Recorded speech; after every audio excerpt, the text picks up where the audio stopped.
Estoy batallando con el wifi ahorita. Ahorita he tenido problemas de conectar con dispositivos y me han pasado reportes. Se cae la red. El alámbrico sigue bien.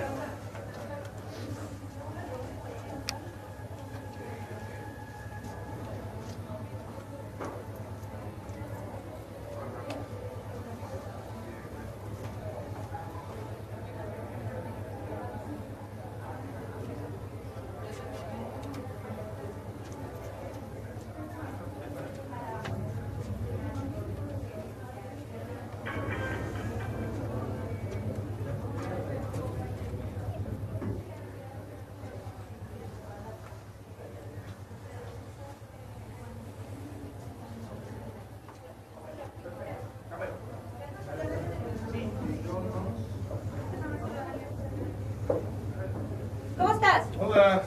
¿Qué onda? ¿Cómo estás? ¿Bien, bien? Qué bueno. Déjame ir a buscar lugar. Así Ah, tu lugar y te habla. hay muchos, ¿Cómo dices? Nos vemos. Todo el rato. Llegaron muchas personas, no espero que lleguen tantas. ¿No esperabas que llegaran tantas? No, tengo que ir corriendo y mismo listas. Yo creo que el rato le dice a Mayra que se imprima una copia. O sea, que tenga copia suficiente, ¿no? Es que como siempre les agrego la fecha y el título para Ajá. correspondiente para que se puedan Pues sí.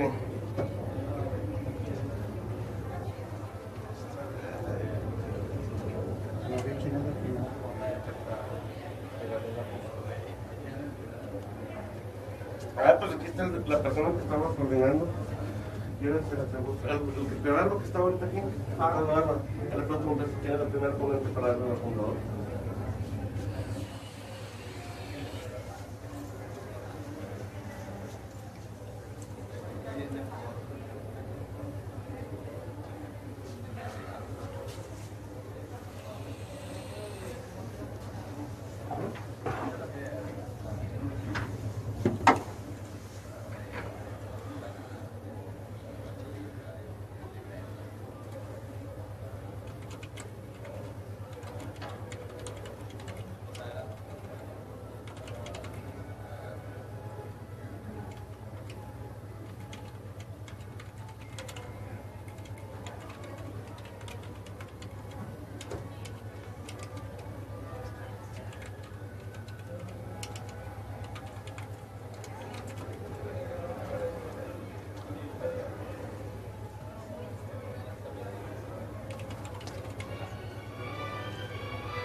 Ok.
Era Priscila, no Mayra la que llegó.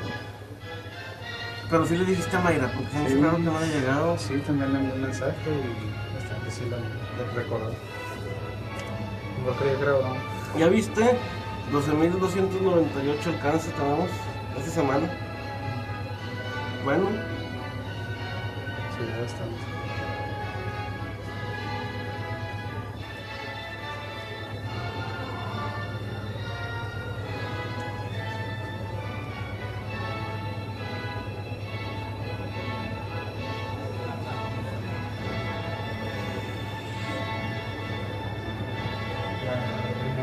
que el todo va a ser a las 11, ¿verdad? Voy a cancelarme. Ah, ok. Como que ya preparada la sala. Ya la dejaste preparada, entonces ahorita con En dado caso. ya no que te arranques aquí, yo me voy allá con... allá de una vez. Déjame voy para abajo.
Están cargando. Bueno, usando los micrófonos como si lo recuerden la persona que va a hablar de que se los enveda, que es como el completamente encendido, y dar una indicación de cada uno. Los dispositivos están sensibles, aun cuando les suba mucho aquí. Asegurarse de darles el verde porque se los entrega una mano de lo emocional y lo que se les enseña o apagado, si siguen hablando, si no les tienen que ya. Es que lo voy a echar. Las primas son para Sí, son recargables y todavía tienes que todo carga porque no puedes se para.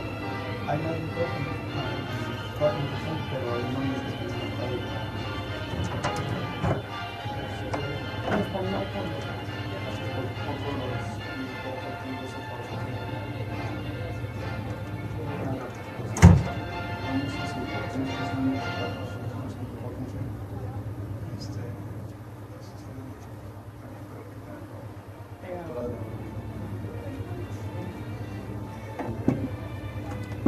Si gustas por el momento puedes estar aquí en el registro de este lado para ir dirigiendo personas de que se mueven.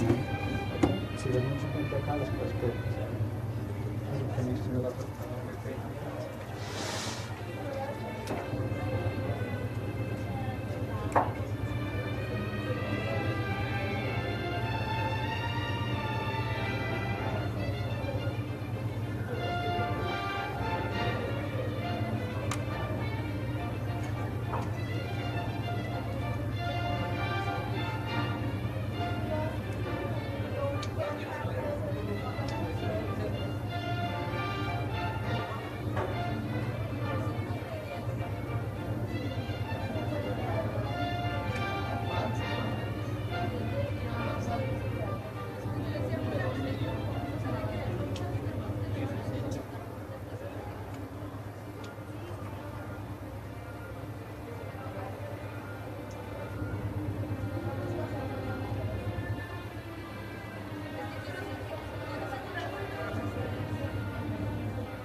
Buenos días a todos, muchísimas gracias por acompañarnos el día de hoy.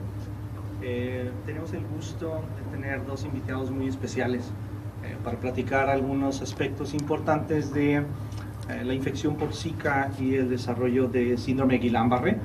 Como ustedes están enterados, en nuestra región en meses recientes hemos tenido un incremento en los casos de Zika, cuestión que no es inesperada, que es un patrón biológico y ecológico normal para nuestra región y que lo hemos conocido con arbovirus previos como dengue, chikungunya y ahora nos toca con Zika, pero Zika tiene algunas características importantes que no comparte con los otros arbovirus que clásicamente estamos acostumbrados a ver.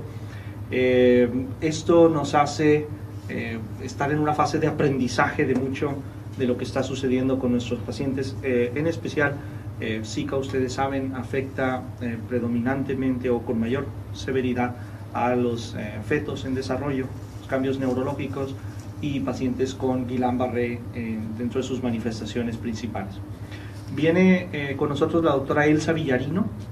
Elsa es actualmente la directora del programa de CDC en nuestro país, la región de México. Elsa actualmente está en la Ciudad de México desde 2013, pero tiene 30 años trabajando con CDC. Ella estuvo mucho tiempo, ¿dónde? No digas tantos. Muchos años trabajando. 29.7. Lo digo por la experiencia tan grande que tiene Elsa, sí, sí. y que ella ha estado en múltiples situaciones epidemiológicas, entonces tiene un conocimiento muy grande. Y ella nos va a platicar de las acciones que está llevando CDC conjunto con nuestro país para el abordaje de estos casos de Zika.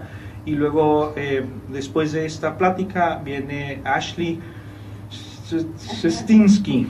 Ashley, ella trabaja directamente en CDC Atlanta y ha trabajado con el grupo de gente que ha estudiado los casos de síndrome Guillain-Barré y Zika en Colombia, Brasil, Puerto Rico, y ahora se une al equipo para estudiar los casos en conjunto con nosotros. Entonces, tenemos un evento muy interesante, seguramente de mucho aprendizaje. Vamos a tener una sesión para preguntas y respuestas.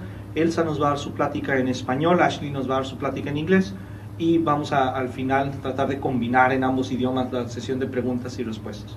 Les comento que esta sesión está siendo transmitida en vivo. Tenemos más de 4,000 personas que se llegó la información, entonces seguramente vamos a tener muchas personas viendo nuestra plática, y ellos también pueden hacer preguntas a través del sistema electrónico que nos pueden pasar a través de la cabina. Entonces, sin más preámbulo, los dejo con Elsa para que empiece su plática. Gracias. Sí, buenos días. Entonces, sí, muchísimas gracias por la invitación.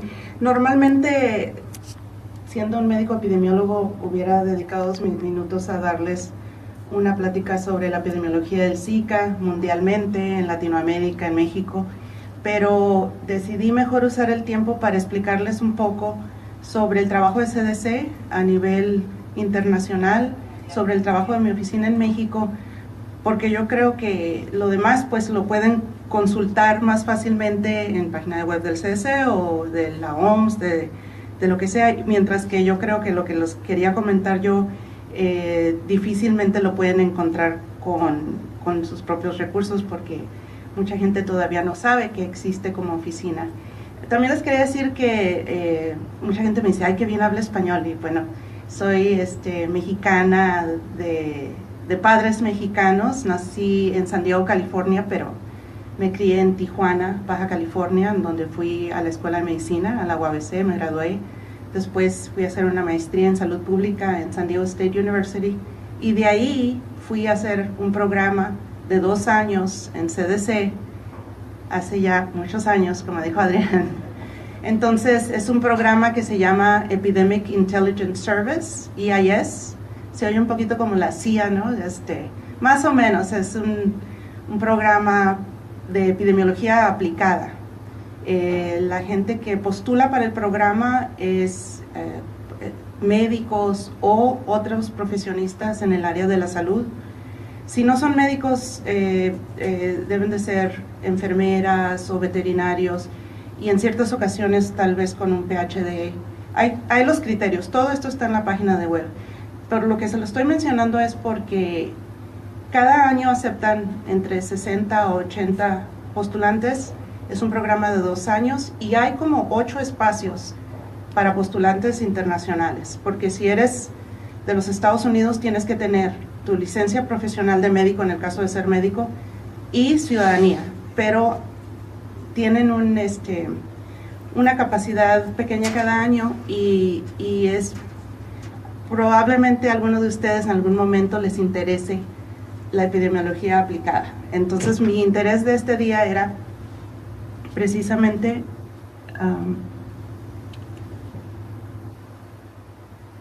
darles un poco de contexto a lo que hace el CDC. Bueno, y también, porque me gusta la historia, entonces el CDC está basado en Atlanta. ¿Y por qué está basado en Atlanta? Mientras que todas las oficinas generalmente de gobierno federal están en Washington. Pues precisamente por el hecho del control del paludismo o la malaria. En 1946 se fundó, en julio del 46, en Atlanta, lo que entonces se llamaba Centro de Enfermedades Contagiosas o Communicable Disease Center. En Atlanta, y desde entonces está en Atlanta, aunque hay oficinas y laboratorios en otras partes. Precisamente para arbovirosis hay 2 localizaciones, una en Fort Collins, Colorado, bastante más cerca de ustedes, y otra en Puerto Rico, en donde está el laboratorio y el departamento de epidemiología de dengue. Pero la sede central está en Atlanta.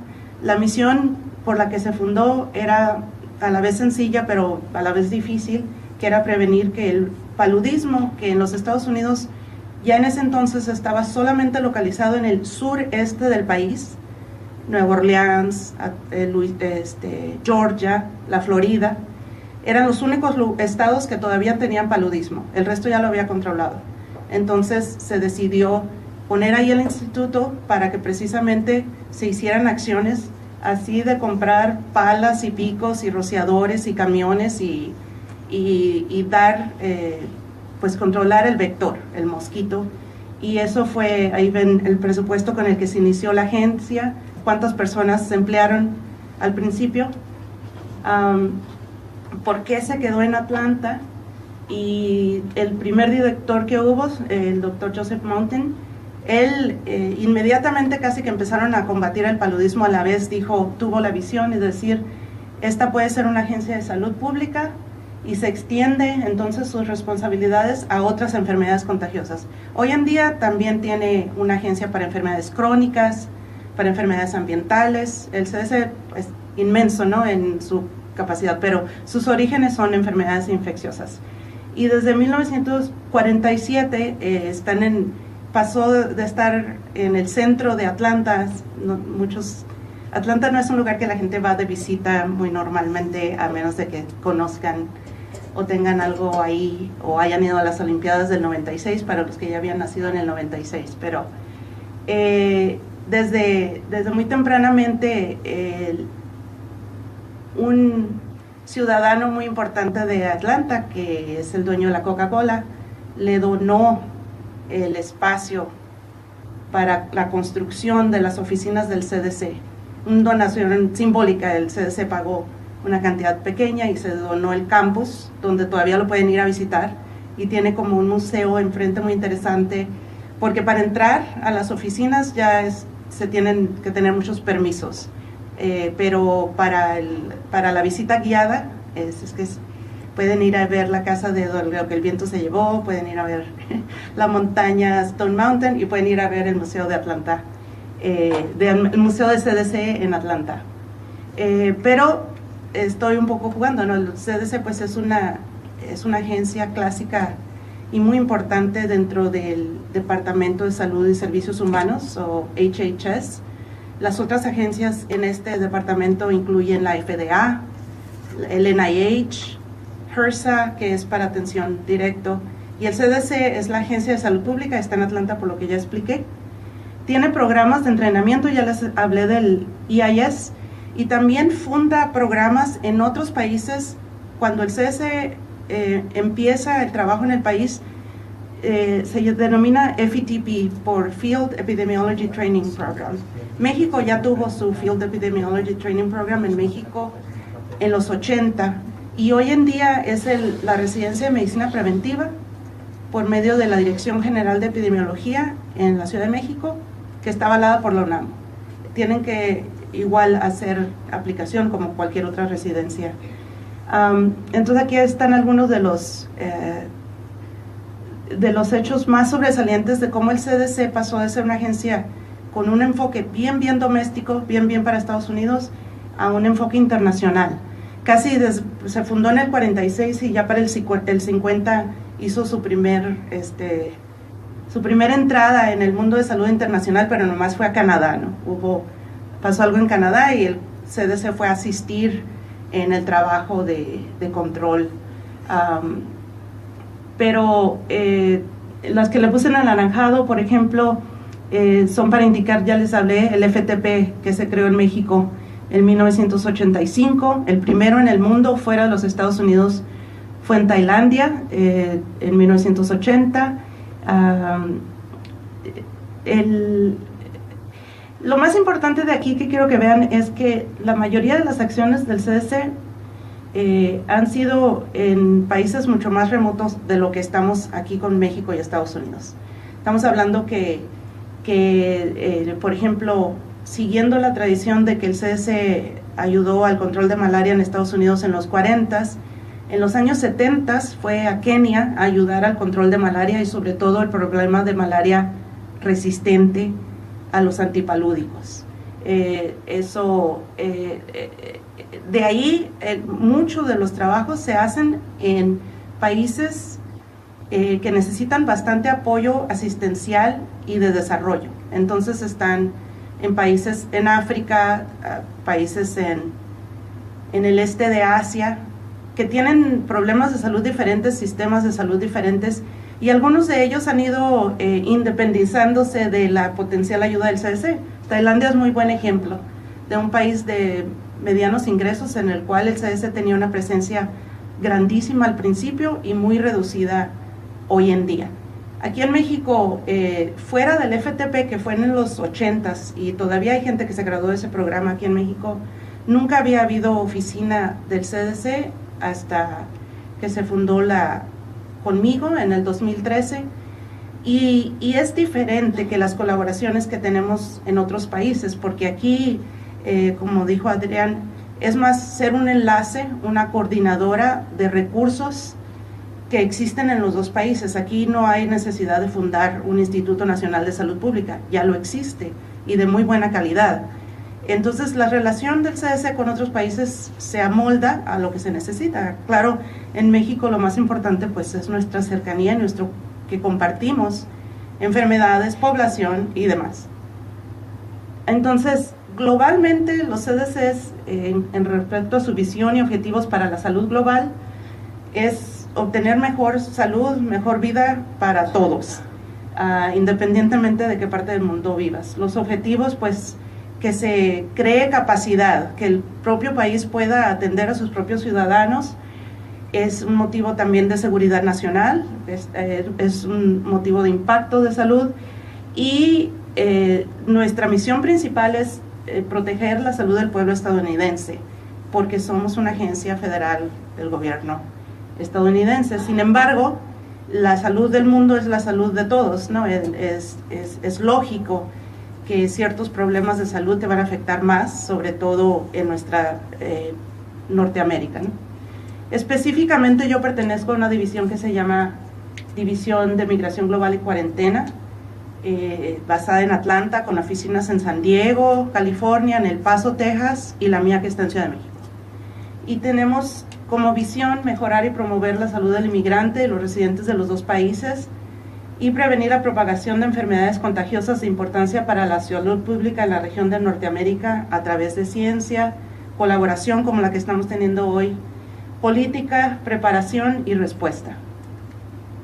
Este es un mapa un poco antiguo porque en realidad hay ya países que tienen presencia de personal del CDC, pero lo más importante es que somos más de 350 agentes, la mayoría en los otros continentes, muy pocos en las Américas, pero ahora con Zika y en el 2009 con H1N1 ha habido más oportunidad de colaborar más directamente, y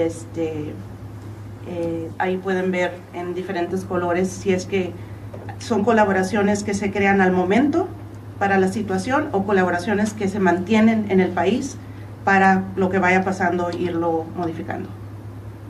Entonces tenemos una página de web, ahí está explicando la definición de lo que es la zona fronteriza. Monterrey oficialmente no está en la zona fronteriza, que es más cercana a la línea internacional, pero pues nosotros estamos tratando de promover, inclusive en nuestro resumen, usamos la B para border, que quiere decir frontera, y yo estoy tratando de cambiar eso de B de binacional, porque pues obviamente las enfermedades no se paran a nivel de Reynosa y Matamoros y Tijuana, ¿no? Y están el resto del mapa para los dos lados. También podemos ver el número de mexicanos que viven en Estados Unidos y qué estados tienen más mexicanos viviendo en Estados Unidos, pero como pueden ver están en todos los estados, no nomás en Texas y California, los clásicos, ¿verdad? Entonces tenemos una población muy grande. También les podría haber enseñado el número de americanos que viven en México, excede 3 millones de personas, algunos de ellos retirados y demás, pero tenemos pues una relación compartida. Tenemos un grupo de trabajo técnico binacional que se llama BTWG,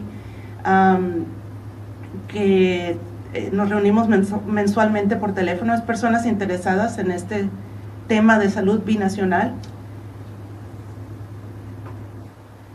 Y finalmente, estos son los datos de mi oficina. Hemos logrado avances. Yo trabajo directamente con la Dirección General de Epidemiología y con CENAPRESE, que son dos instituciones de la Subsecretaría de Promoción de la Salud, la Subsecretaría del doctor Pablo Curi. El CDC, cuando trabaja en un país que no es el suyo, tiene que ir a través de la oficialidad, y el contrapartido del CDC, lo más parecido al CDC es la combinación de la DGE con CENAPRESE. Pero de repente tenemos actividades más regionales, como la que estamos teniendo ahorita, más locales, o alguna consultoría a nivel técnico en un hospital como el que van a tener ustedes acerca de Guillain-Barré y de el caso de Zika en las embarazadas. Sin embargo, cualquiera que sea el tema, y enfermedades infecciosas o no infecciosas, pero de interés para la salud pública, ahí tienen mis datos de contacto, y después de la plática de la doctora Ashley podemos discutir cualquier pregunta que tengan al respecto. Muchas gracias.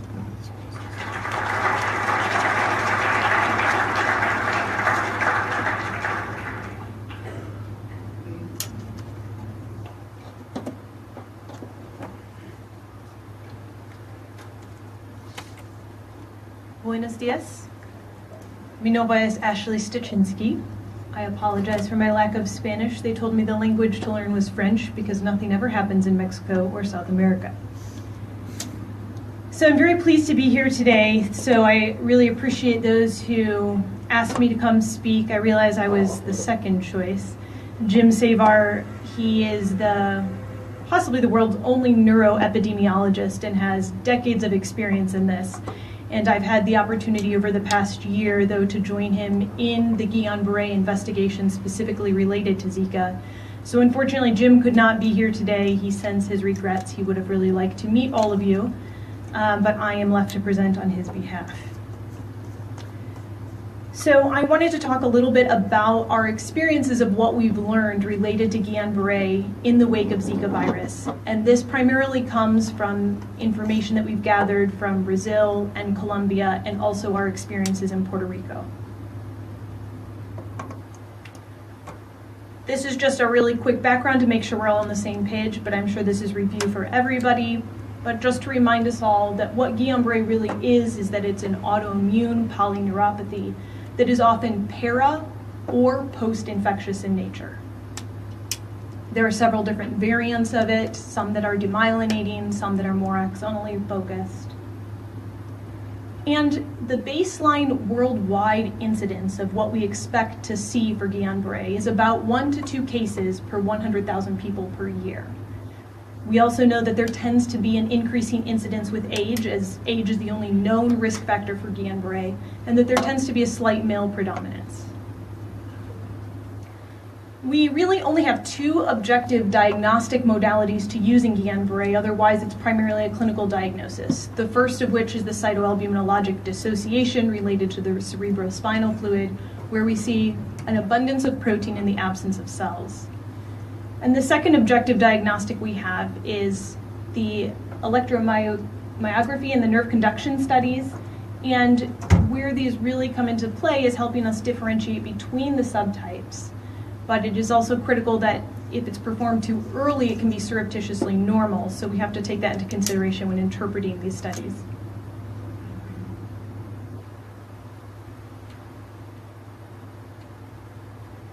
Just a quick word about treatment is that we know that plasmapheresis as well as IVIG are equivalent in efficacy for the treatment of Guillain-Barré, particularly when started early in the course of illness.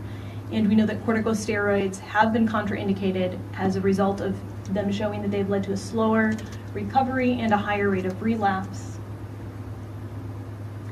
And in terms of the numbers for outcomes, typically we see 3 to 20% mortality. This varies depending on the ICU capacity in the various situations and the access to effective treatments.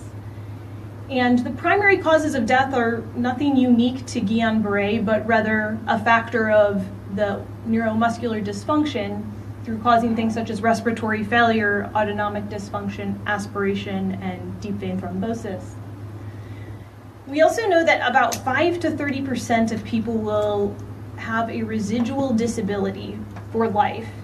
And the fact that 60% recover with 1 year really demonstrates the protracted time to recovery. This is not you're better in a few weeks. And so it can be very discouraging and debilitating that rehab has to continue for a very long time to regain maximal function. And the major predictors of a poor prognosis include a longer interval between maximal weakness and recovery and an advanced age, not particularly surprising. In terms of the epidemiology of Guillain-Barré, the incidence estimates we mentioned before are maybe 1 to 2 cases per 100,000 people per year. Those vary widely, and there are many different reasons for this. One is that there are differing case definitions. Not everybody has access to the objective diagnostic criteria. So clinical gestalt is not very specific diagnosis. So that leads to us difficult in understanding where these cases are occurring. And primarily the studies are coming out of North America and Europe. So where the epidemiology of different infectious diseases varies, we are not sure on how that may be impacting the incidence of GBS. And as we mentioned, there's no clear biological marker, so it doesn't give us a lot of confidence when reading some of these studies from areas without objective diagnostics. There's the risk for misclassification and a lack of standardized diagnosis. And why does this matter? I think you're all acutely aware why this matters, and it's because when we see what we think is an increased number of cases, if we don't know what the background is, we can't say how much it's increased, and we can't demonstrate that it's truly increased. And this also helps us predict the type of burden it can have on a society economically and socially. Why is GBS relevant to Zika? I'm sure you have all been listening to the news in the last year and have learned about this possible association, starting with Brazil in early 2015 when they started reporting clusters of GBS. And that spread subsequently to 13 Central, South American, and Caribbean countries following the introduction of Zika virus. There was a study that was recently published in the New England Journal that was a case series of 7 different countries where there had been reports of increased rates of Guillain-Barré. And this is just a summary slide showing the overlap of the epidemiology of Zika and Guillain-Barré. And you can see that there is a very close relationship. So this was a very convincing epidemiologic study in many people's minds. And what we know from previous reports is that the median time from onset of a Zika-like illness to the onset of GBS, in French Polynesia, the outbreak that happened in 2014, but the study that was published earlier this year, showed that there was a 6-day difference. Subsequently, from our investigations, we've seen that in Salvador, Brazil, there was an 8-day offset, and in Barranquilla, Colombia, it was a 7-day offset, so very tight correlation between these apparent outbreaks. This is a summary slide of all of those cases put together, and again, you can see how closely that they overlap. The general trends that were observed in this study were that there was a slight male predominance. It was significant with a rate ratio of 1.28, and they saw increasing risk with increasing age, though they didn't quantify this because of difficulty in establishing denominators.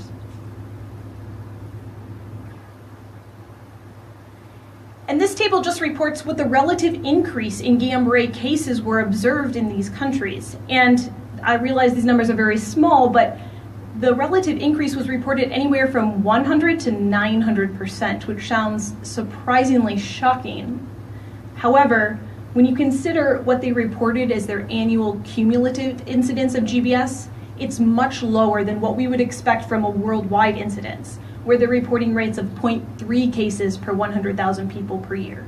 So again, this just demonstrates the difficulty in assessing the increased incidence depending on the baseline surveillance that's going on. And this may be indicating that many cases at baseline were being missed.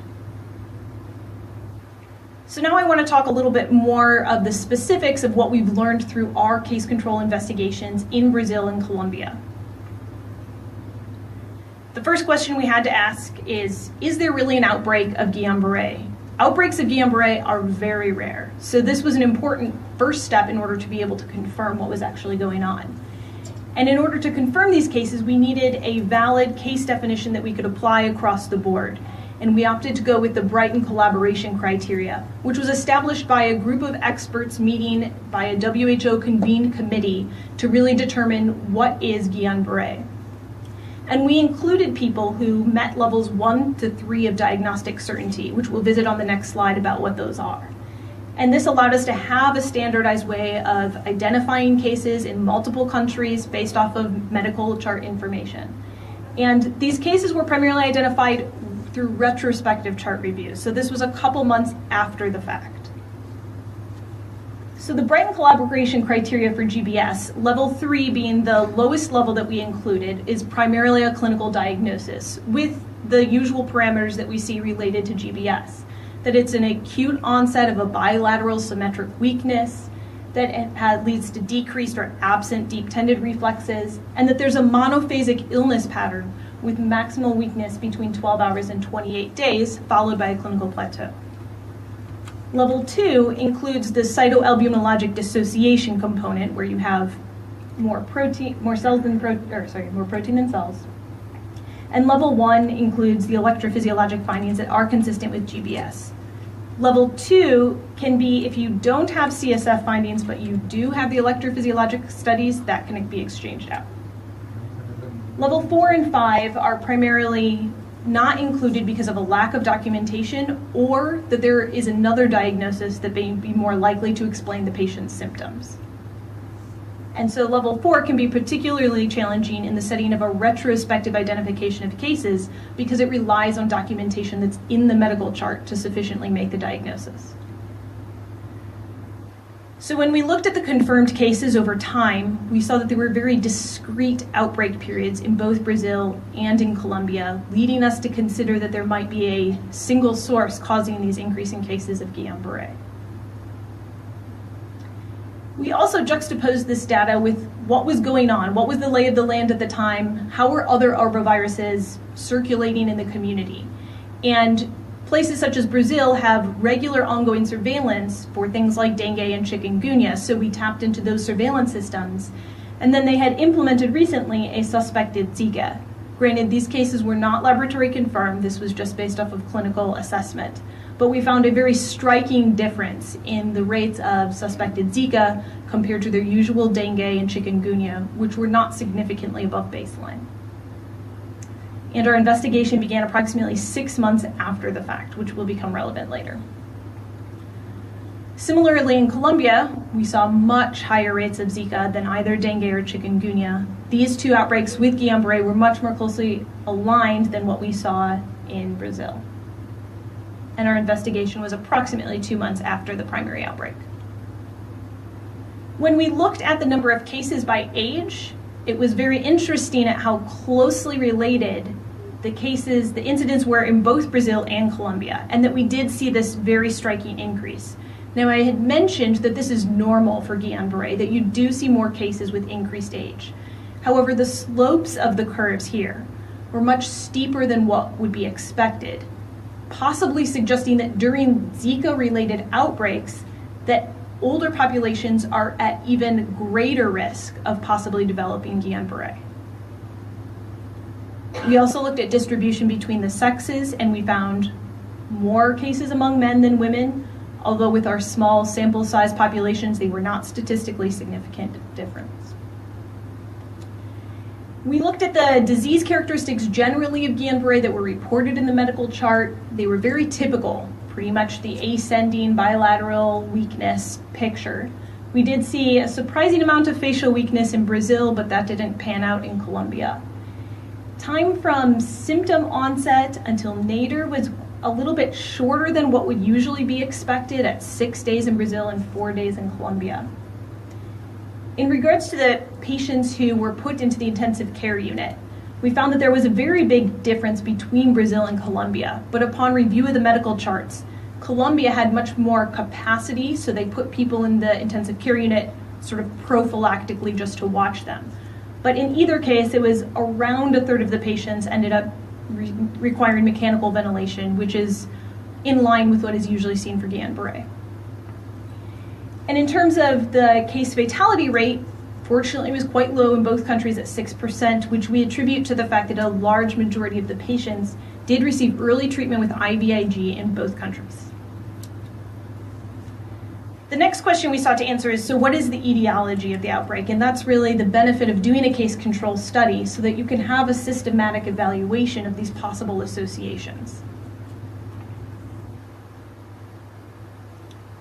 We selected 2 controls for each case, and we aim to have 40 cases and 80 controls, which would ideally give us the power to detect a 30% difference in seroprevalence of Zika virus.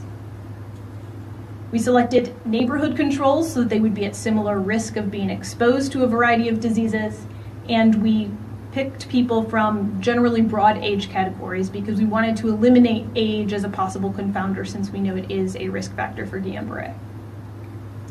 And then we performed in-person interviews with the cases and controls to learn about demographics, exposure history, or prior illnesses. And we collected serum and urine samples so that we could test for Zika and dengue, IgM, and neutralization assays. In terms of the demographics of cases and controls, they were not significantly different, but what did stand out was the reports of a preceding illness that were much higher among the cases than among the controls. And you may be thinking, perhaps this is a recall bias. However, we also validated the symptoms reports with the medical charts from the patients, and there was a great amount of similarity between the two. So when we looked at what was going on with this preceding illness, what were the characteristics of it? We found that the most significant symptoms that were being reported in both countries were rash, fever, myalgias, and nausea and vomiting. However, conjunctivitis and arthralgias were only barely not significant, also indicating that they may be clinically relevant. When we specifically looked at the offset, I had mentioned some of these numbers earlier, but from the time they reported onset of acute illness to time of onset of neurologic symptoms, it was a very short time period of 8 days in Brazil and 7 days in Colombia, leading to a strong possibility of an association because it falls within the biologically plausible time period that we know that a preceding illness can lead to development of Guillain-Barré. We also had the advantage, because it was in-person interviews, of doing an assessment of outcomes it was approximately 6 months in Brazil and approximately 2 to 3 months in Colombia. We used a standardized disability scale known as the Hughes score, which only assesses motor function, but it allowed us to assess the rate of recovery of these patients. And what we found was similar to also what had been reported in French Polynesia, that at the time of evaluation, approximately 60% of the people were able to walk without assistance. However, it did leave about 80% of the patients still reporting some residual deficit. So you can imagine how it interferes with some of their day-to-day activities. So now I want to step away from the investigation and talk a little bit more about some of the challenges that we've had for interpreting the lab results that are based off of serologies in areas that are dengue endemic, which was really a new area to try and understand. And I'm not expecting you to be able to report in depth all of the things that I'm going to discuss, but I just want to present to you generally what some of the challenges are in trying to understand this and why acute serum specimens from these patients is really very, very valuable.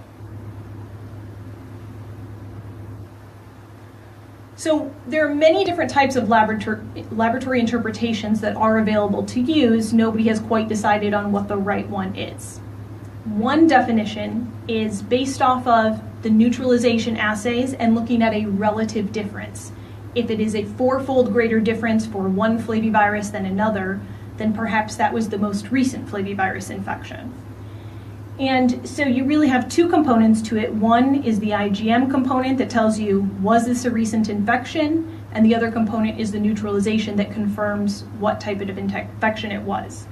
For the purposes of the IgM, we consider that there's such significant cross-reactivity between dengue and Zika that we say an IgM positive for one could mean a recent infection of either. And then we rely on the PRNTs, the neutralization tests, to tell us which infection it may be.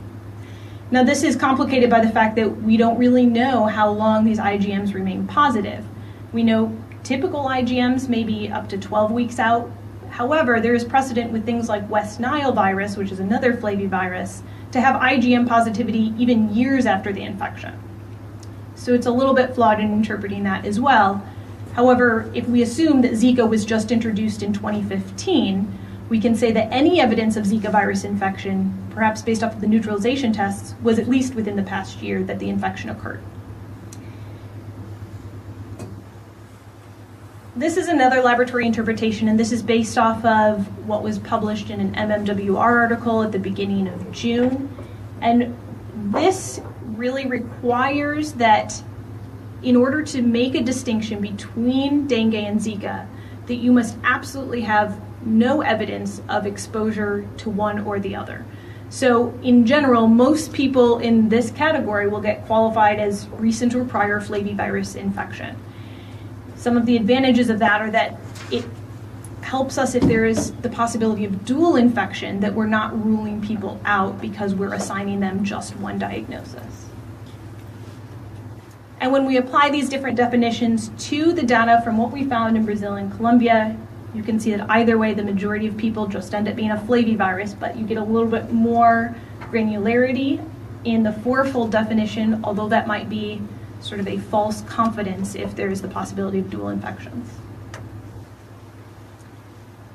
And this is just a depiction of how those odds ratios play out. Essentially, no matter what laboratory definition we used, it was not significant across the board.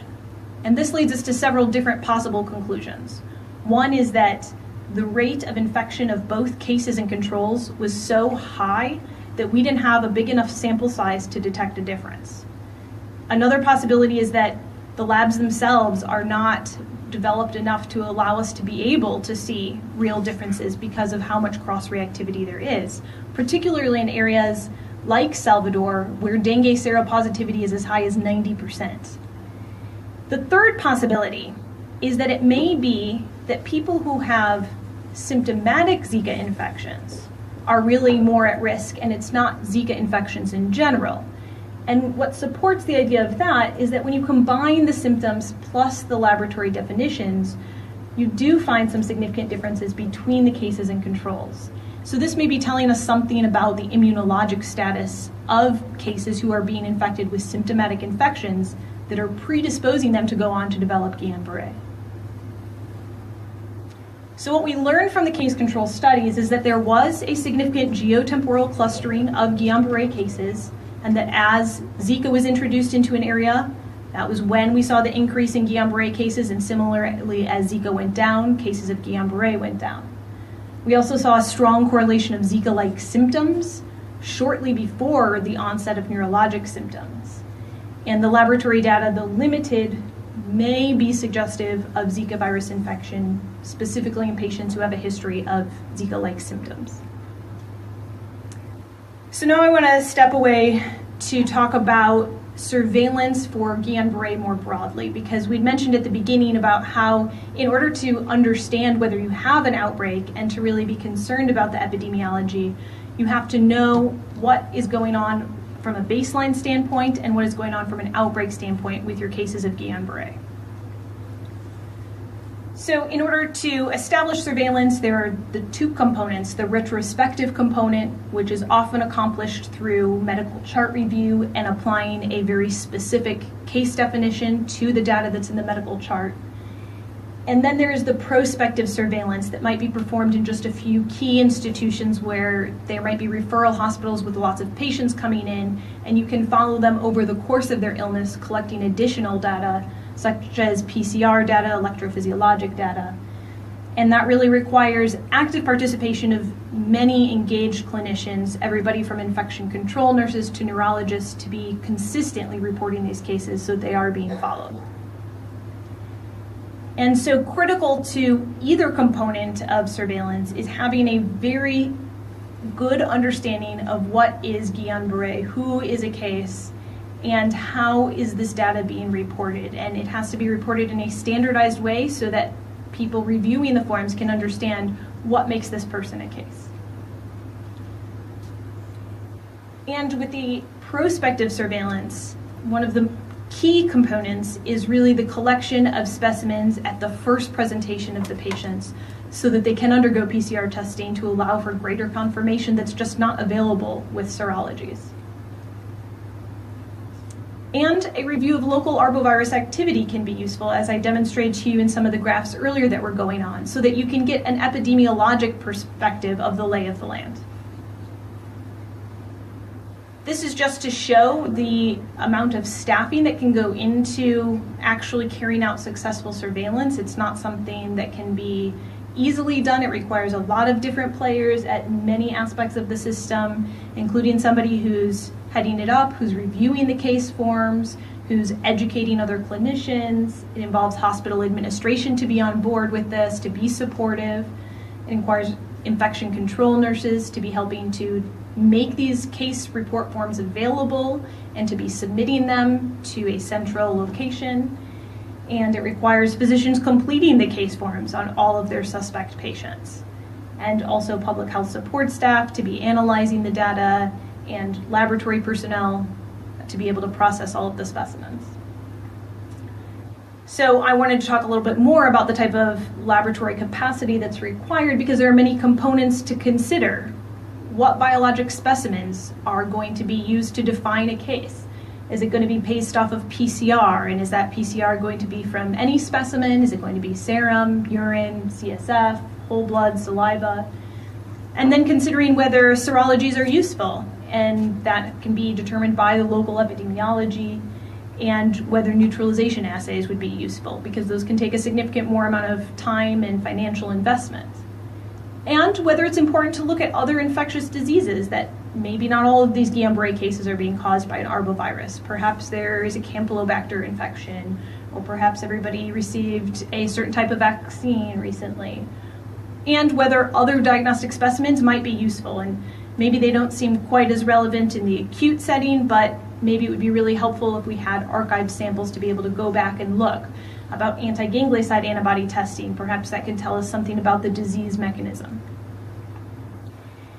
And for patients particularly who are enrolled sort of after the fact into this surveillance program, if they still have specimens available, being able to locate them from the time of acute illness and be able to test them retroactively can be very valuable as well, to compare them over time. You can see how the serology evolves over time. You can see if PCR is prolonged positive in certain cases.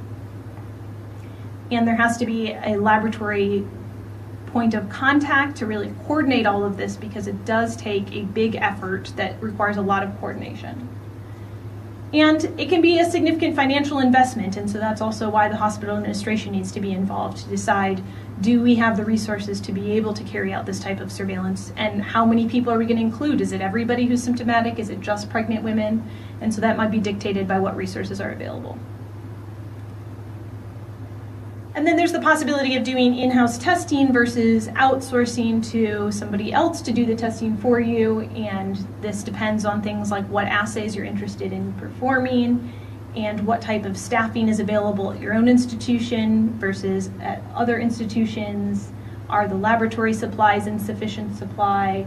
And what about short and long-term storage? Because many of these specimens may be valuable to us a year from now when we know more about the pathophysiology of Guillain-Barré and Zika. So do we have a place to store them? And then also having a very standardized way of receiving these specimens in a timely manner so that we can store them and process them and use the results in a actionable manner and not just find them 5 years from now and say, oh, that was an interesting finding. And this is just an example. I don't expect you to be able to see all of this, but an example of a case report form that was used by Puerto Rico when they were setting up their prospective surveillance for Guillain-Barré. And they wanted to keep it short because not many physicians really want to spend an hour filling out a 6-page form. So it really is just a 1-page form with the key parameters that we need to be able to say, is this a case of Guillain-Barré according to the Brighton collaboration criteria, and how confident are we? Is it a level 1, a level 2, or a level 3? So another type of surveillance, but a little bit more systematic, is doing something like a case control investigation that was done in places like Brazil and in Colombia.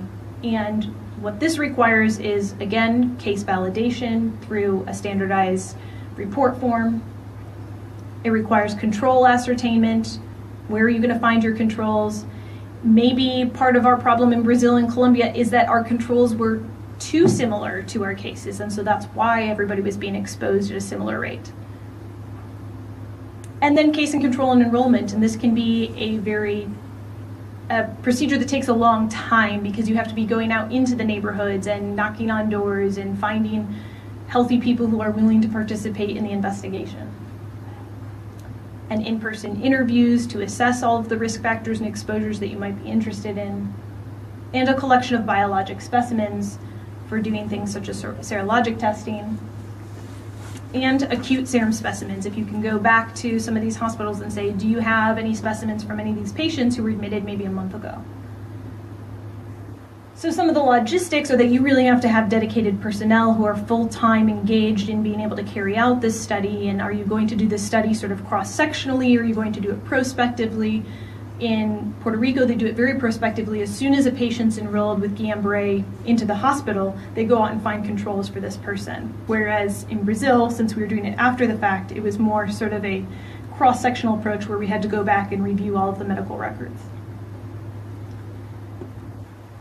And then also developing a protocol. This has to be a systematic thing. You have to have the engagement of the community. You have to have the regulatory approvals to demonstrate that you're not experimenting on humans. You have to design your questionnaire and things to consider. Would you do it by paper? Would you do it electronically? Who's going to be entering this data? Is the community open and willing? We found a very different sort of flavor in Brazil and Colombia. In Brazil, there was a lot of suspicion about what the government was doing, whereas in Colombia, we found people were much more willing to participate. So that's just something else that you have to factor into the consideration, and how you might be able to prime the community to make them more interested in participating. And then there's the phlebotomy support to go around with the interview teams and transportation issues. So just to reiterate that it can be a resource-intensive process.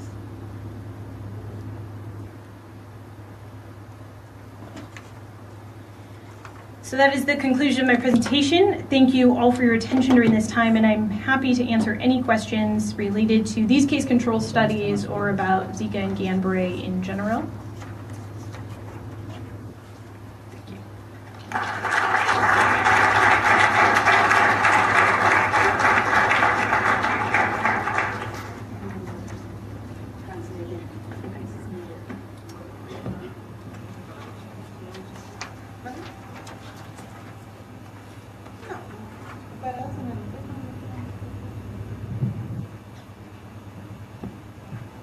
Es que, bueno, thank you very much. La doctora Ashley puede contestar preguntas desde ella es estudiante de segundo año del programa de inteligencia de epidemiología, entonces es ahorita contemporánea de ustedes que están haciendo residencias.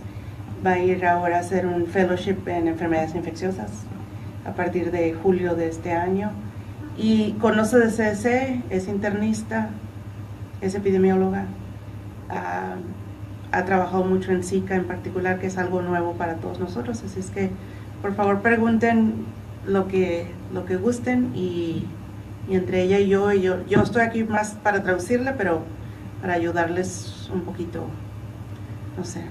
Empezamos con tus preguntas, Adrián. A una por escrito.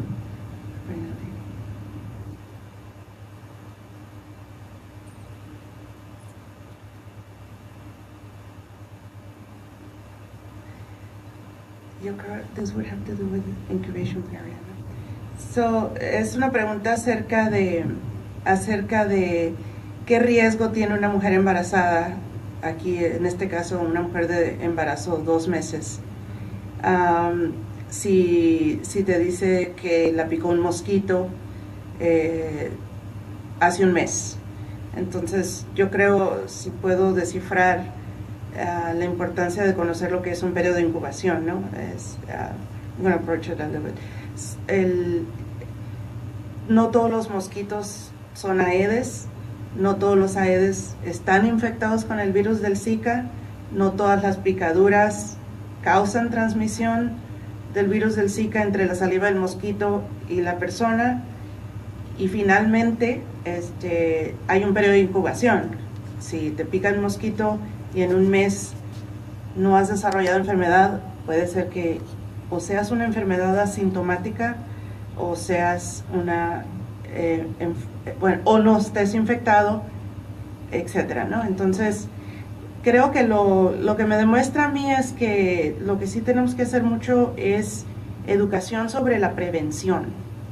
Creo que ahí el punto de todos nosotros que a veces somos médicos clínicos y ya vemos al paciente cuando ya tiene un embarazo o tiene una pregunta, no es de más, igual como dan consejería genética o tabaquismo, no es de más decir que las medidas de prevención contra la picadura del mosquito hay que revisarlas con los pacientes, hay que especificar que no se pueden probablemente prevenir al 100%, pero que cada quien tiene una responsabilidad individual y los programas de control de vectores de los diferentes lugares tienen programas comunitarios que son responsabilidad de todos, ¿no? Entonces, no sé, Ashley, if you want to add anything about maybe risk, maybe do we know, I know we don't know, but I'm going to ask it in the form of the question, but what is the risk of, if you have infection in your first trimester of pregnancy, what is the risk of having an adverse event to your pregnancy? Could you speak a little bit about risks? Sure. There have been a variety of studies in different locations trying to look at this, about if you have a confirmed Zika infection early in pregnancy, what is the risk of having congenital malformations?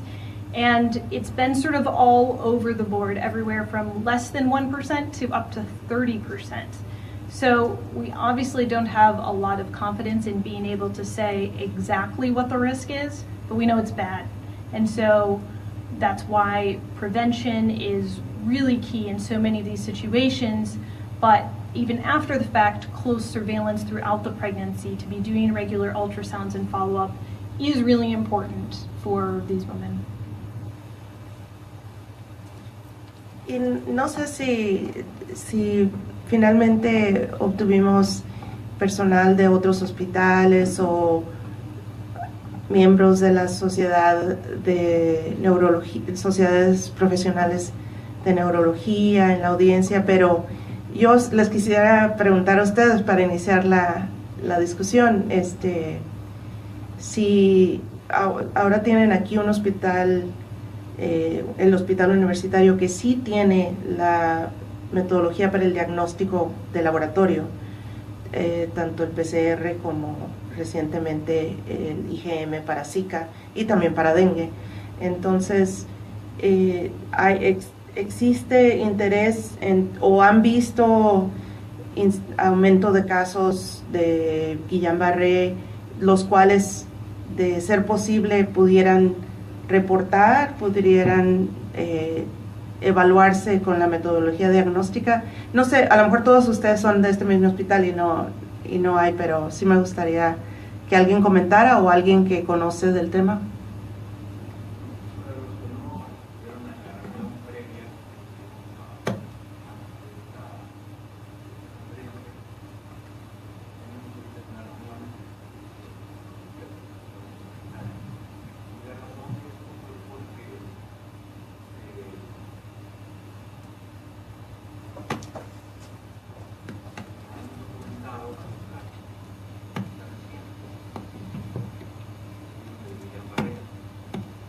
efectivamente tenemos un aumento de casos en esta temporada y generalmente vemos alrededor de 3 a 5 casos por mes cuando se incrementa la frecuencia de pacientes con Guillain-Barré.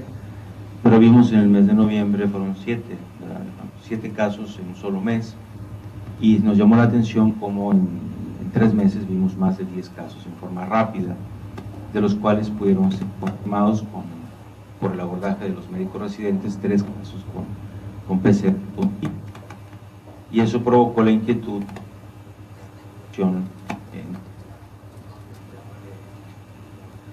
y el contagio.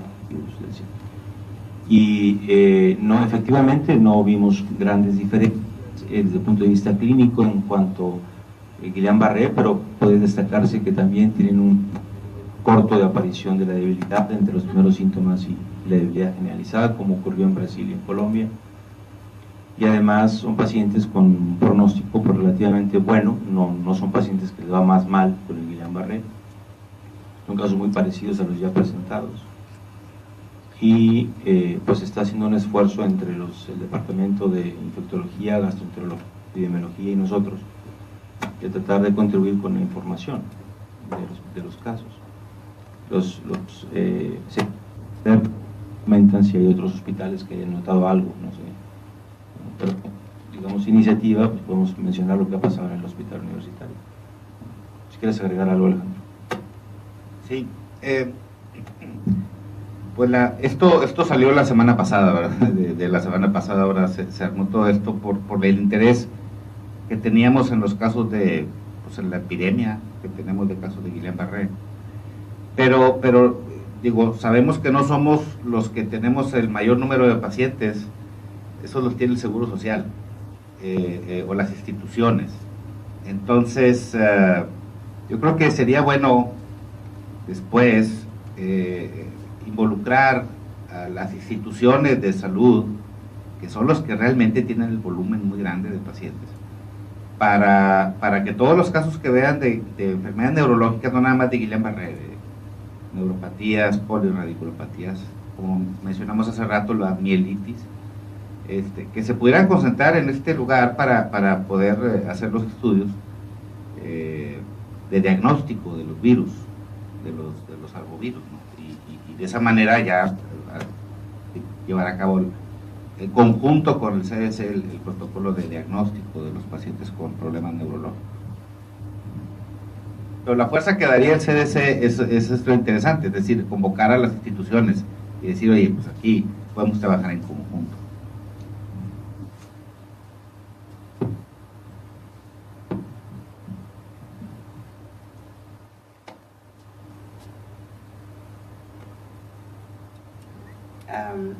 Y entonces, de nuevo,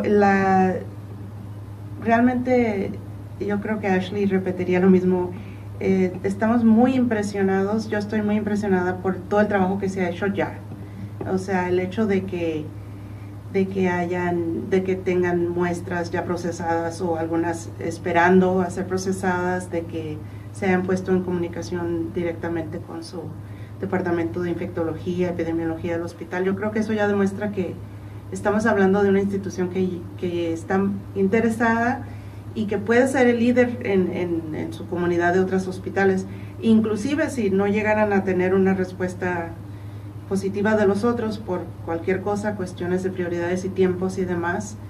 Yo creo que el terminar la evaluación de sus casos completando cualquier cosa que les haga falta para reportarlos como sí, porque lo que estaba discutiendo, y le voy a decir a Ashley que lo discuta, la diferencia entre que se hayan presentado como un cluster o un grupo versus la periodicidad. Maybe you can give a little bit of you mentioned that in your talk, but the rarity that they're clustered, and in this case clustered even within one institution, and how that could be further explored and reported. Mm-hmm. Yeah, I think there is a lot of interest anytime you see an increase in Guillain-Barré cases like this, because clustering itself is very rare, but recently there have been so many more reported with Zika.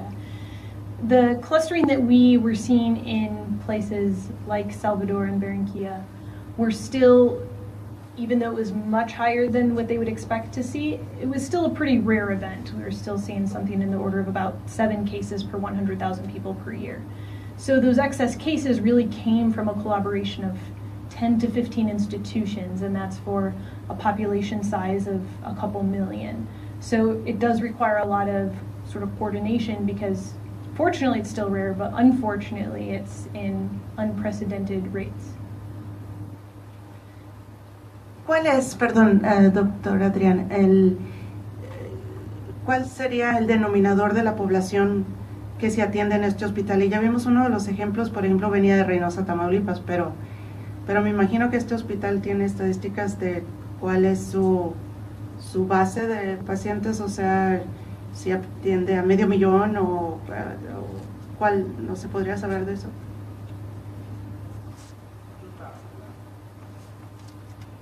Sí.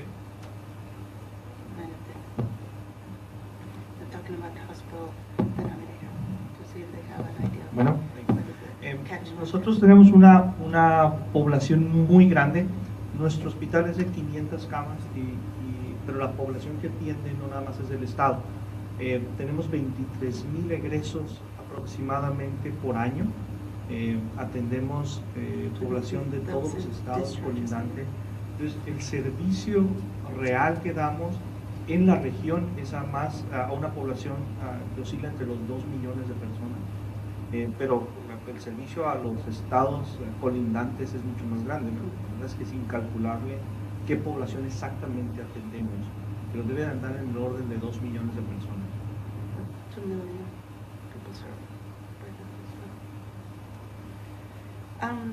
Y yo, bueno, también quería preguntar las razones de, ¿cómo se dice relative risk y odds ratio? Los riesgos, si vieron que en los casos controles, hasta que le agregaron síntomas, fue que se hicieron mayores de 1, ¿no? Y hubo una relación. Y todas esas, este estudio, el de Colombia y Brasil, no está publicado todavía, ¿verdad? Is it not published? Colombia y es que en algún momento lo verán publicado, pero precisamente, pues, muchas veces el justificar un resultado negativo, o sea, hicieron un gran esfuerzo, un estudio caso control, y por lo menos si nomás consideran diagnóstico de laboratorio, la medida principal que se buscó como hipótesis a probar con este estudio no se comprobó cuando nomás se usa estudio de laboratorio, ¿no? Hubiera tenido que ser que los casos tuvieran una probabilidad mayor de ser positivos a IgM-Zika que los controles. En este caso no hubo esa diferencia, pero la selección de controles, pues claro, Ashley le explicó en varias de sus transparencias, es complicada cuando por lo menos su mismo secretario de salud del estado dijo, a todos nos va a dar Zika. Creo que aquí estamos hablando que si salieran a buscar controles, pues tratar de buscar la diferencia, pero igual se puede reportar la serie de casos como serie de casos, se puede hacer un estudio tipo caso control, pero por ejemplo que los controles, en lugar de ser controles comunitarios, sean controles intrahospitalarios con algún otro síndrome neurológico o algo. O sea, pueden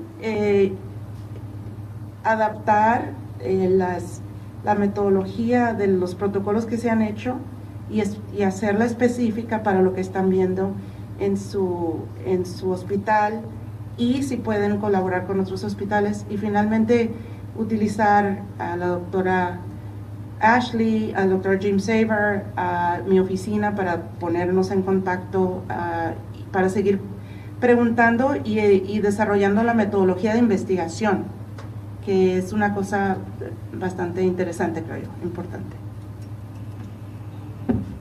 Bueno, doctora, 2 preguntas. Número 1, en una paciente embarazada que haya desarrollado Zika y que su recién nacido, sin complicaciones al momento del nacimiento, ¿por cuánto tiempo recomienda la vigilancia en el desarrollo de complicaciones neurológicas principalmente. Y dos, se ha descrito dos cepas o linajes, el asiático y el africano. ¿Cuál de estos han visto una mayor relación con la aparición de casos de Guillain-Barré? Between the African and the Asian Zika strains, is there a potential association, higher or less with Guillain-Barré? I don't think we know the answer to that question for sure, because supposedly French Polynesia had sort of the Southeast Asia strain, but still saw an outbreak of Guillain-Barré. But places where it's sort of this low-level transmission in places like Thailand and Southeast Asia, they aren't reporting increased cases of Guillain-Barré, whether it's because they're not having as many Zika cases in such a short time period, whether it's because there really isn't Guillain-Barré, whether the surveillance is just not there, we're not really sure about. Y en cuanto, and the other question was about the length of follow-up in babies that are, when at birth they don't have any identified malformation or phenotypical changes, how long do you do the follow-up for? I'll start and then you can finish. Bueno, una cosa muy interesante, y el MMWR se publicó hace menos de 2 semanas, es el caso de los casos de microcefalia que se contaron después del nacimiento, ¿no? Si es que todo de nuevo empieza con definición de caso de microcefalia al nacer, así como la doctora Ashley habló de usar el criterio de Brighton para definir casos de Guillain-Barré. Hay criterios bien específicos de microcefalia que van más allá de la simple medición, ¿no? Porque hay que empezar sabiendo cuál fue y a cuánto tiempo después del nacimiento se hizo, y si también tenía cambios en las imágenes radiológicas y demás. Bueno, que yo sepa, el protocolo del seguimiento es mínimamente de 1 año, pero involucra, le voy a dejar a Ashley porque ella a lo mejor se acuerda más, también evaluaciones de desarrollo cognitivo de los niños.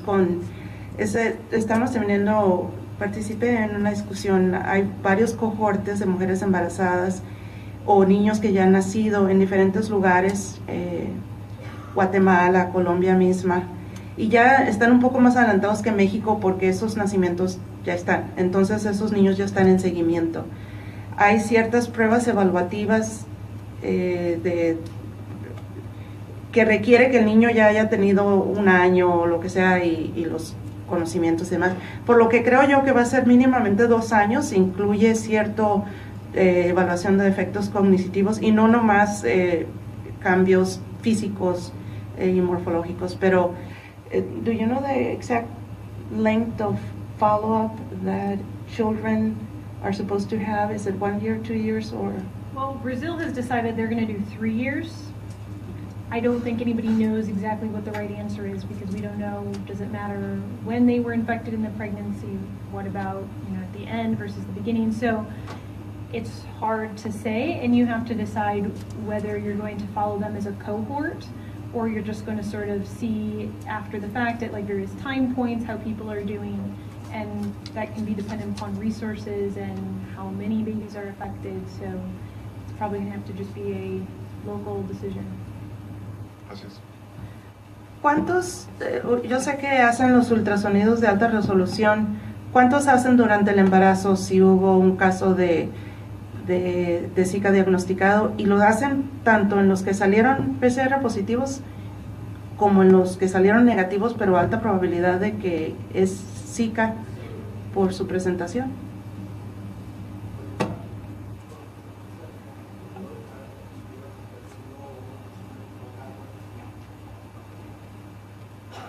Do ultrasound, high resolution ultrasound every 4 weeks. Lo hacen tanto en las PCR positivas como PCR negativas de alta probabilidad de... Okay. Ahorita nada más son las positivas. Y de nuevo, a veces es cuestión de recursos, obviamente, ¿verdad? pero siempre que puedan, y si lo pueden hacer así en forma de cohorte versus en forma de diagnóstico de laboratorio, porque precisamente el otro grupo que probablemente, digo, puede ser que también tengan dengue o alguna otra cosa, pero también puede ser Zika no diagnosticado por laboratorio. Ahora a algunos de esos se les va a hacer ahora anticuerpos, pero de nuevo pueden salir negativos y de todas maneras tener Zika. Así es que yo creo que la frecuencia, tal vez si disminuyen la frecuencia a menos de cada 4 semanas y hay ciertos que hacen 3 durante el curso del embarazo, y incluyen a más mujeres, siempre que se haga sistematizado y con un protocolo y unas cantidades, yo creo, de nuevo, porque no sabemos exactamente cuándo, y la diferencia a veces es que si uno está diagnosticando para dar un tipo de consejería a los padres, pues yo sé que el diagnóstico inútero de la microcefalia es bastante complicado hasta para las gentes con mucha experiencia en el tema. Entonces sería difícil dar la consejería adecuada para una interrupción del embarazo si llegara a esa situación, ¿no? Pero, so they're currently not, if they're not PCR positive or diagnosed as positives, they're currently not enrolled in the enhanced ultrasound surveillance. And again, resource-wise is mostly the reason why, but it could be that they do less frequent ultrasounds, and in more people they would have more data. Think that way.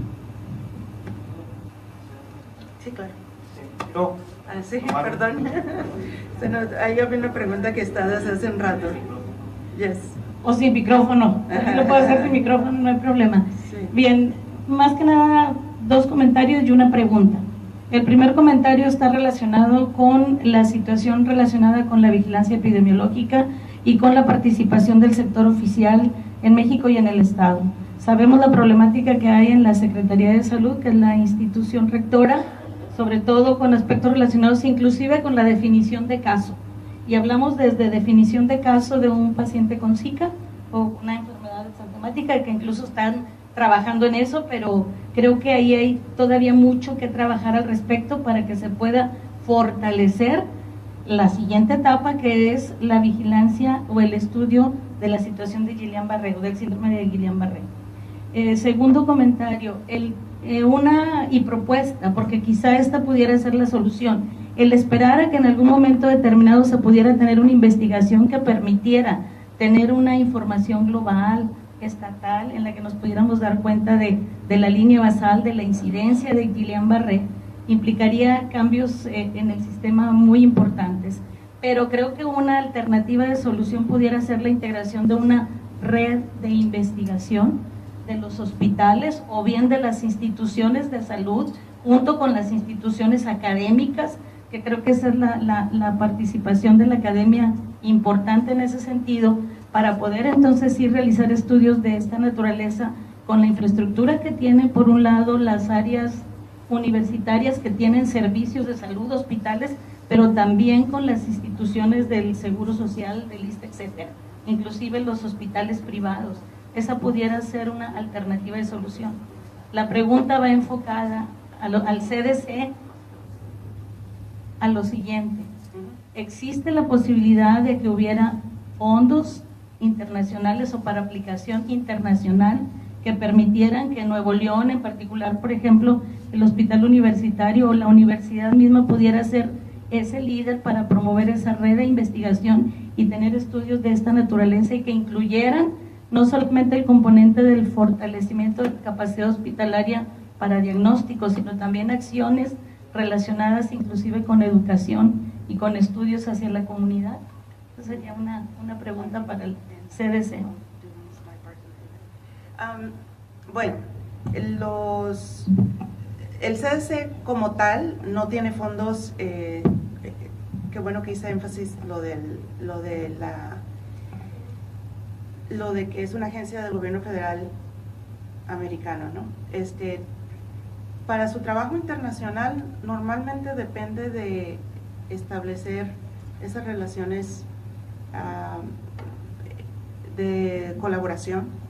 Entonces sí hay fondos, pero normalmente están, bueno, en cuanto al CDC trabajamos directamente con las agencias federales de trabajo, entonces tuviéramos que hacer una combinación con que estas agencias, la CENAPRES o la DG, están de acuerdo.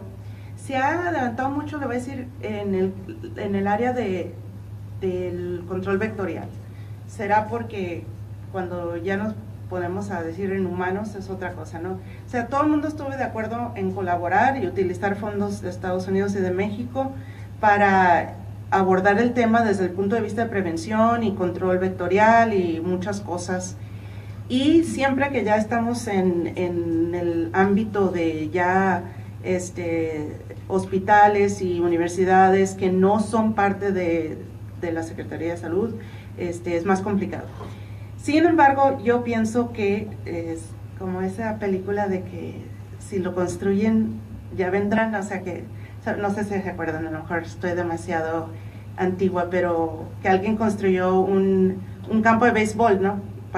O sea que él construyó y la gente vino a jugar en el, o sea, yo creo que teniendo algo que ofrecer, de decir, la Universidad de Nuevo León podría ser el líder en la región, podría ya haberse comunicado con los estados circunvecinos, ya lo hemos hecho de manera informal en otras ocasiones, porque yo sé casos, hubo un brote de Guillain-Barré en Tamaulipas, no sé si fue este hospital el que les dio apoyo, pero probablemente asociado a Campylobacter, nunca se pudo hacer bien el diagnóstico por falta de metodología diagnóstica.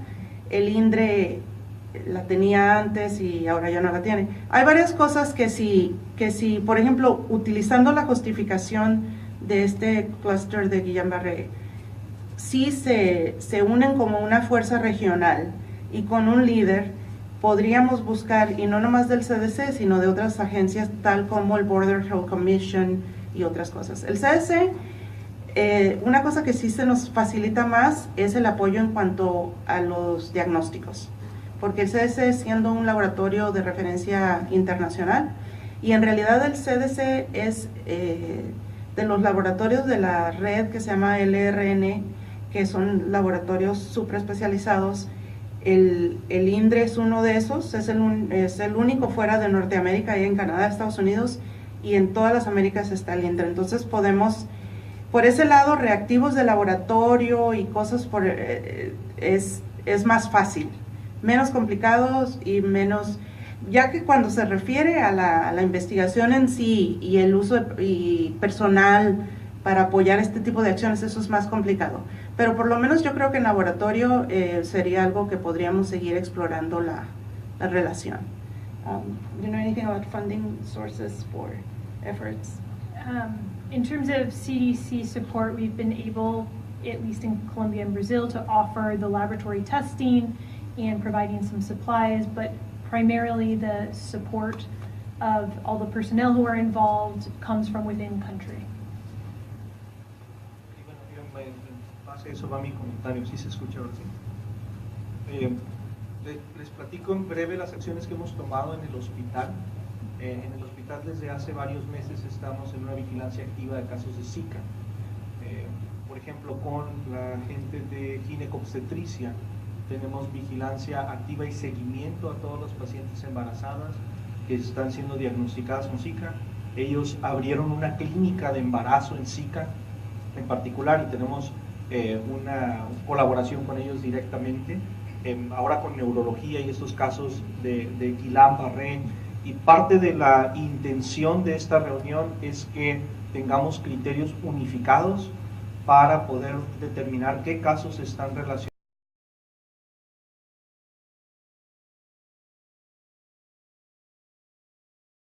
al laboratorio de diagnóstico microbiológico de alta especialidad, la capacidad diagnóstica actual para hacer PCR buscando Zika y buscando los otros arbovirus. Podemos hacer diagnóstico a través de sangre, a través de orina y diversos líquidos estériles del cuerpo para poder determinar confiablemente cuáles son los casos positivos. También ahorita tenemos capacidad de hacer serología, cosa que ha sido muy compleja a lo largo de esta epidemia, poder tener pruebas estandarizadas para poder hacer anticuerpos, medición de anticuerpos, lo cual ya tenemos aquí. Tenemos esta capacidad y la ofrecemos a los hospitales de la región para poder captar casos, ¿sí? Poder tener estas muestras, tener la información clínica, por ejemplo con los casos de Guillain-Barré, tener una hoja de captura estandarizada para tener toda la información. Igual los casos de embarazo que hemos trabajado con diversos hospitales de la región, y las pruebas son accesibles, las pruebas que tenemos para esos diagnósticos son prácticamente gratuitas. Entonces tenemos una capacidad diagnóstica muy buena, en gran medida, repito, al trabajo conjunto. Yo me paro a decir eso, pero el trabajo es de muchas personas y ahorita tenemos esa capacidad diagnóstica. Lo que queremos es tener información clínica, epidemiológica confiable para poder hacer la correlación de todos estos casos. Aquí están las personas de Secretaría de Salud. Esta es una enfermedad de notificación, todos los hospitales deben de notificar el número de casos que tengan, y esto se hace a través de este medio central.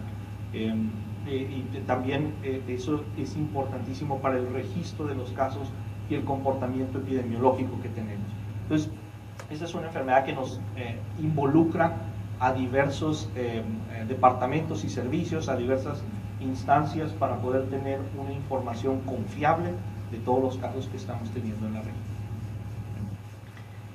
Y también el hecho de que es una enfermedad zoonótica y por vector, a mí me ha impresionado bastante que ese trabajo con entomología, México en realidad tiene un sistema de vigilancia entomológica muy bueno y único en el mundo, porque hacen vigilancia del mosquito Aedes por medio de las ovitrampas, que está en todo el país. Entonces, eso es una fortaleza que tiene México que no tienen en Estados Unidos, que nosotros la hemos utilizado a nuestro beneficio, porque ahora estos estados como el sur de Texas, en el sur y demás, que tienen las mismas condiciones ecológicas y que tienen el mosquito, lo que no lo tienen en las mismas densidades, y hasta ahorita la población de mosquitos no ha tenido evidencia de que ya tenga un nivel crítico de infección con estos virus para que lo pueda transmitir de manera eficaz a los humanos, pero siempre está la posibilidad.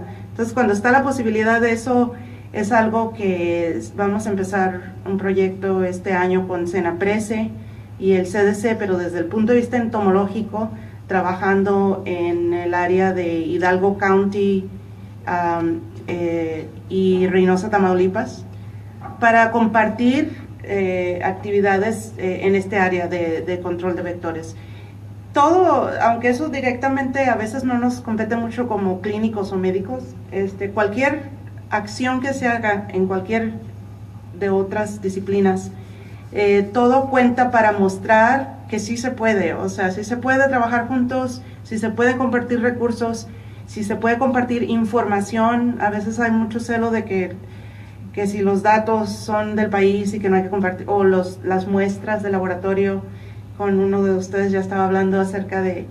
Y una cosa que no había antes es que a través de mi oficina y con la negociación con las autoridades competentes, porque tampoco nos podemos saltar esa parte, pero a través de mi oficina hemos logrado cosas que antes no se hubieran podido, y yo creo que era parte de nuestro interés en venir a hablar con ustedes, precisamente para que supieran que existe una oficina que se puede utilizar, que la podemos, y que importantemente estamos trabajando en el ámbito de la subsecretaría y las secretarías de salud en México correspondientes. No nos podemos saltar esa parte tampoco. Doctora Elvira. Gracias. Nada más para completar el comentario del doctor Camacho en relación a la clínica de Zika del Hospital Universitario, y apoyando lo que comenta doctora en relación a que sí se puede trabajar en conjunto. Después de que empezamos a trabajar con su apoyo en esta iniciativa de ginecobstetricia. Ya se platicó con la Secretaría de Salud y de la Secretaría. Ya nos van a canalizar a la clínica de Zika a las pacientes de las jurisdicciones 1 y 3. Entonces eso es muy buen resultado para la clínica de Zika, porque quiere decir que sí podemos trabajar juntos finalmente cuando hay el campo de golf, el campo de béisbol, perdón, no me gusta ni el golf ni el béisbol, pero cuando está el campo finalmente vienen los jugadores, ¿no? Finalmente se dio esa relación y para nosotros fue un logro muy importante. Sí, so they're talking about how they started the Zika clinic and now patients from the public laboratory, the hospitals, not the university, but now are being, they're triaged here. So exacto. Mucho. A mí me gustaría ubicar muy bien todo el conocimiento, toda la atención a veces es temporal, ¿no? Ahorita tenemos el foco en Zika y pues la microcefalia y el Guillain-Barré. Y a veces en nuestra comunidad, como esto sale en los medios, la reacción es exagerada. Yo creo que tenemos que ser muy objetivos y ponderar. Hay que recordar varios conceptos que son muy importantes. En primer lugar, que el síndrome de Guillain-Barré es precisamente un síndrome. Y que si vemos de todas las etiologías publicadas a través del tiempo, pues es Campylobacter el líder, y es una serie de muchos otros patógenos que producen el Guillain-Barré.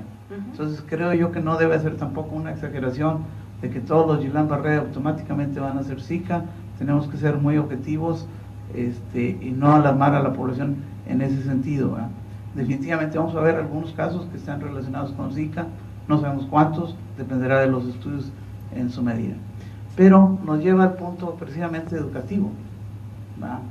Yo creo que si vemos, la primera pregunta es porque aún en la comunidad médica, muchos de los médicos en práctica de diferentes especialidades todavía no conocen lo básico de la enfermedad. Y eso a pesar de que en nuestra comunidad hemos hecho un esfuerzo muy grande. De hecho, a finales de septiembre, antes de que empezara el brote, nosotros veíamos venir esto, hicimos un simposio internacional, trajimos a Bobby Kapoor de Miami, que nos compartió su experiencia en el brote. A los pocos días hicimos a través del Colegio de Médicos de Nuevo León una sesión de preguntas y respuestas donde estuvimos varios de los aquí presentes para transmitir esa información, pero estamos bastante lejos de que haya aterrizado y sea suficiente. Yo creo que hay que trabajar todavía mucho en educación, ¿verdad? Y les decía, no debemos tampoco llevarnos por el momento, ¿verdad? por lo temporal. Ahorita el enfoque es Zika, pero hay mucho trabajo que se ha hecho en otros flavivirus.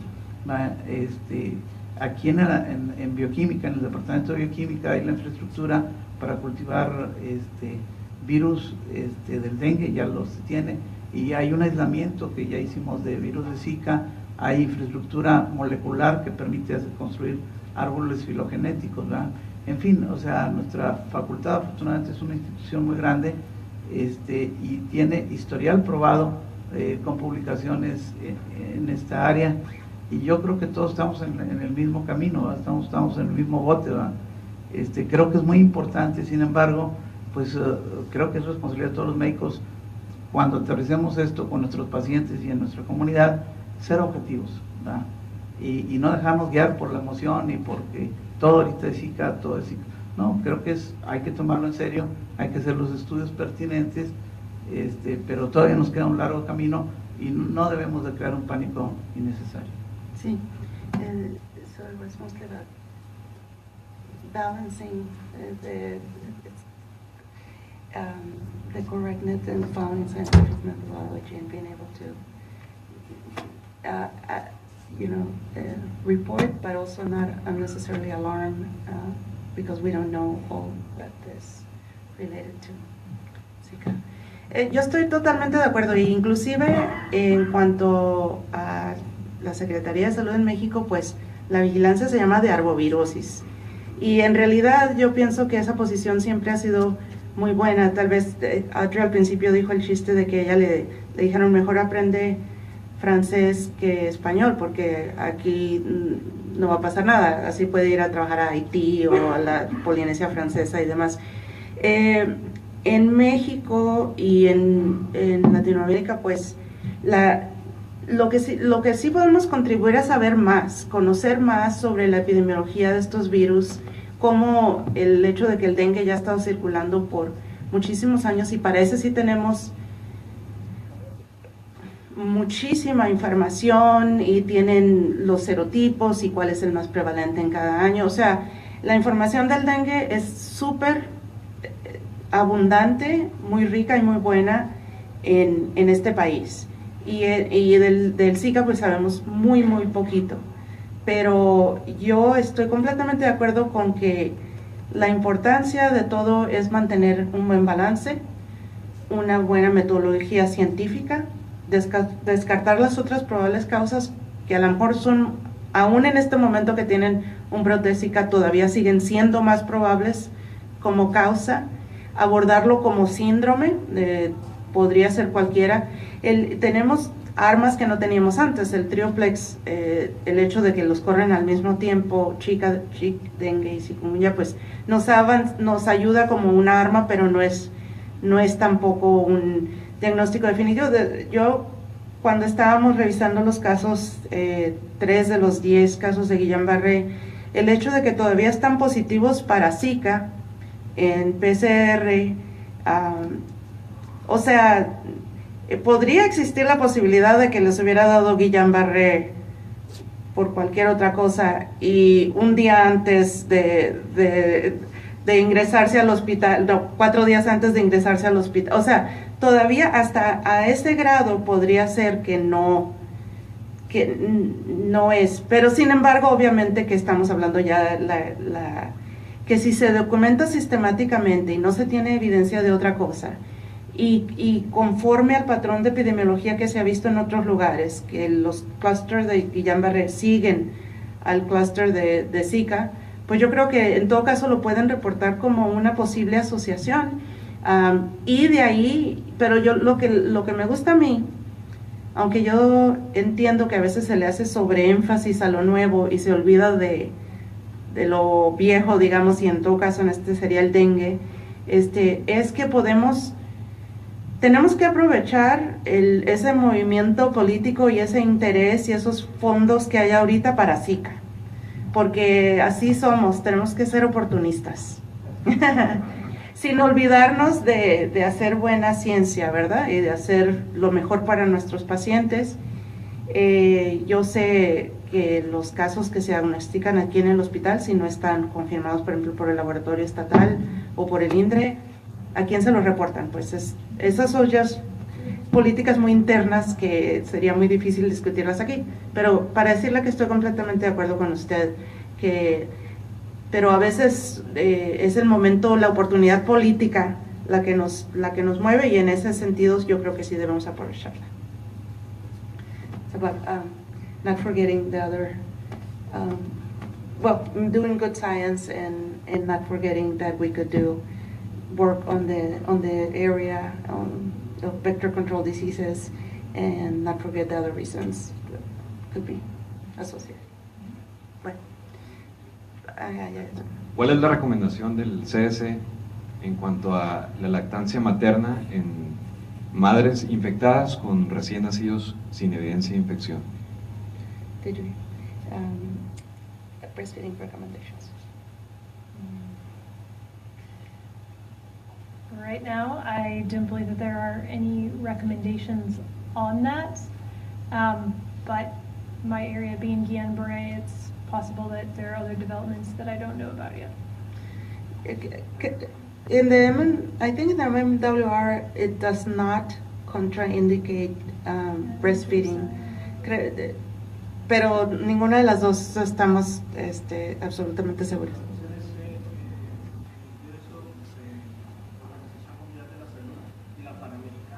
Todas oficialmente no. Hasta este momento no hay contraindicaciones para la lactancia materna.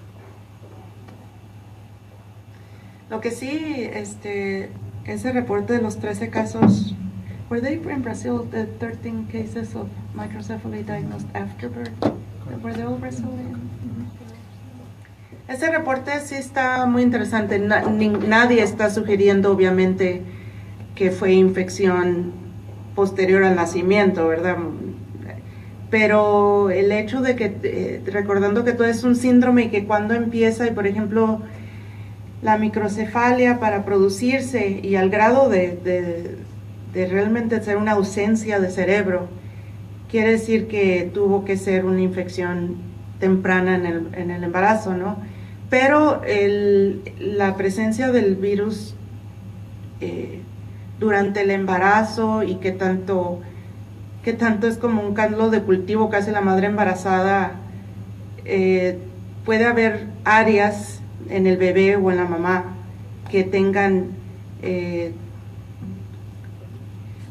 sean reservorios para este virus y que el virus, su capacidad de neurotoxicidad, no se entiende exactamente, totalmente, pero el tiempo de la infección, en qué momento en el desarrollo, es muy importante, ¿no? Inclusive eso no se sabe que se asume que primer trimestre es el mayor riesgo, que todavía hay riesgo en segundo trimestre, y ahora con estos casos que se han medido después de nacer sin ese diagnóstico, pues sabemos que puede ser ya sea un daño progresivo y continuo en ciertos casos.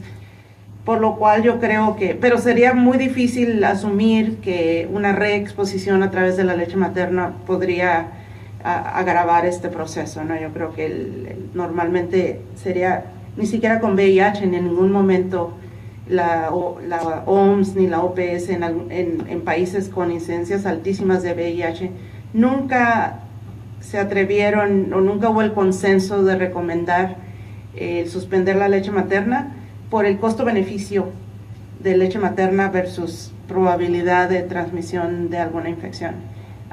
Y yo creo que con Zika pues estaría mucho menos probable que en su momento estuvo con el virus del VIH, pero también ilustra todo lo que no sabemos acerca de esta nueva enfermedad, ¿no? Muy bien, ¿alguna otra pregunta? Gracias.